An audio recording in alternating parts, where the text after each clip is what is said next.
Bali, ano po ba itong sinerve niyo po sa akin? Ano pong tawag dito? Ito is gourmet tinapa, pasta.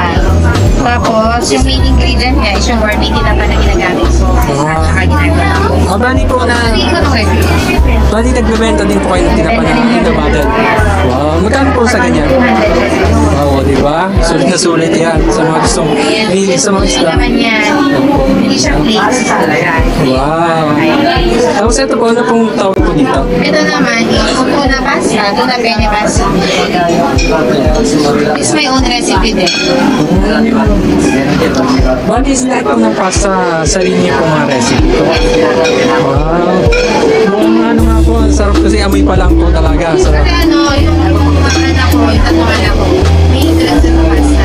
Pagkagabi, pag-dinner, minsan pasta na yung nakain nila yung sa nag-rice. Kaya mas na-enjoy ko naman Bakit niyo po ito naisipan magtayo ng cafe? kasi ano, mahilig talaga ako sa pagkain. Ayun. Nagsisubscribe talaga ako sa battles. Gumagawa ako ng chili garlic oil, gourmet tuyo, gourmet tinapa, supa, and then meron din ako chicken oil, pero hindi siya available. Kasi dito sa Tagaytay, mayroon ako ng chicken pats. Opo. Hindi kasi, yung iba kasi chicken skin yung ginagamit, ako kasi chicken pats. Kasi kapag chicken pats yung ginagamit mo, mas tumatagal, mas matagal yung panong chicken oil, saka mas malasa. Bali, lahat po ng mga nasa battle po na nandyan, bali sariling ingredients, sariling gawa. For almost, I think, 4 years. Wow. Oo, yun. Sa Aban- Lucena kasi pa ako nag-start. Kasi doon, mura yung tinapa. Opo. Tigatayabas po kami. Ano yung bus ba? Opo, malapit Hindi pa ako bumibili ng tuyo at saka tinapa. Hindi ako bumibili sa Tagaytay. Lagi ako sa Quezon. Opo, Tayaba, may bahay po si Papa ho sa Tayaba sa may, malapit sa may aeroplano malaki, yung restaurant. Sa may Lukban? Tama ba? Tayaba sa... Hindi. Lukban yun. Parang Lukban. Yung fine dining. Opo, doon, banda. Oh, malapit lang po, malapit lang. Tabi ng highway. Taga doon ka. Tatay ko po, doon po sila naman. Pero dito po kami sa Tagaytay. Malapit lang po kami dito. Mura kasi, mura sa Quezon. Grabe pati yung tubig. Opo. Bali, yung sa drinks po pala, ano po pala yung mga favorite nyo ang tikman? Sa drinks, mahilig kami sa matcha. Matcha po talaga. Mga anak ko din, mahilig sa matcha. Matcha frap, Opo. matcha. Opo. Lalo na yung coffee base namin na ice matcha. Favorite ng mga anak ko. Opo. Nakapagpatayo po kayo ng cafe, ilan po talaga ang kaya yung inumin na kape sa isang araw? Actually, bawal sa akin ang kape. Kasi gusto ko siya. Opo. Mahilig ako at favorite ko talaga. Nakakatanggal-tagal ang stress. Tanggal stress, tapos nakakatapag sa puso. Anong tawag po dito sa drinks na to? Ito, matcha frap. Matcha frap. Ito po, I think ito yung ice cream signature. ice Parang latte. ito yung ice latte. Opo. Then Then ito ito, po. mango frap. Ayan, caramel. Ayan, sa mga mahilig mag-caramel at mango. Ayan, nagsama na. Ayan po. Bali, eto naman po, sa mga, di ba may mga kaibigan tayong mga Muslim, wala naman po itong mga pork or kasama Wala. po. Actually, meron to.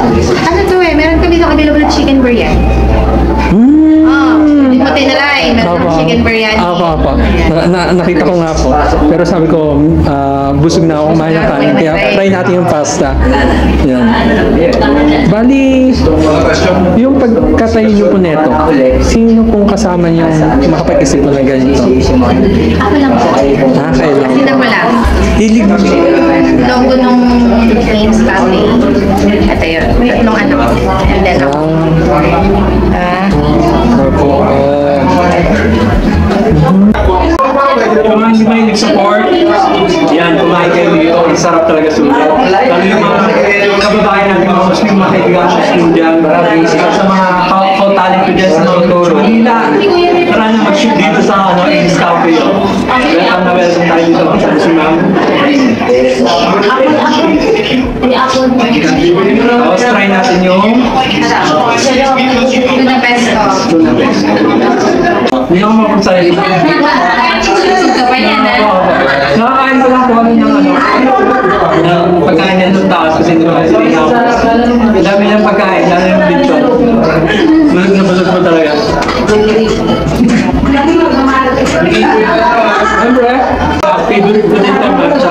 Bali,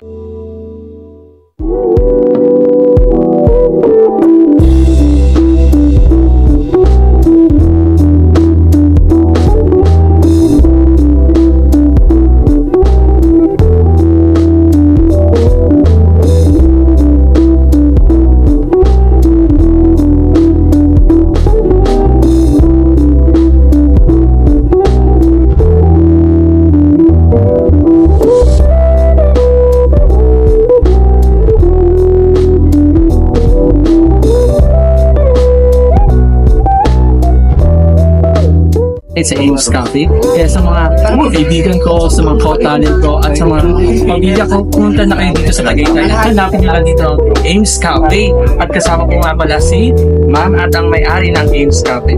Yan po. Yan, ayun ang pinakamaganda, mabait ng cafe. Hanapin mo siya para kung sakaling sa occasional lang po, Yes po. Sa gusto makatanggap ng bibigay niyo po kanina. Yes po, may 10% discount po kami on the first 20 customers po. Unang magpapabook po sa amin. Ayan, diba? Basta kung kailangan nyo lang ng mga cafe, mahilig sa mga cafe dyan at mga dessert, mag-PM lang po kayo sa Facebook page nila na Ames Cafe. Makikita nyo po.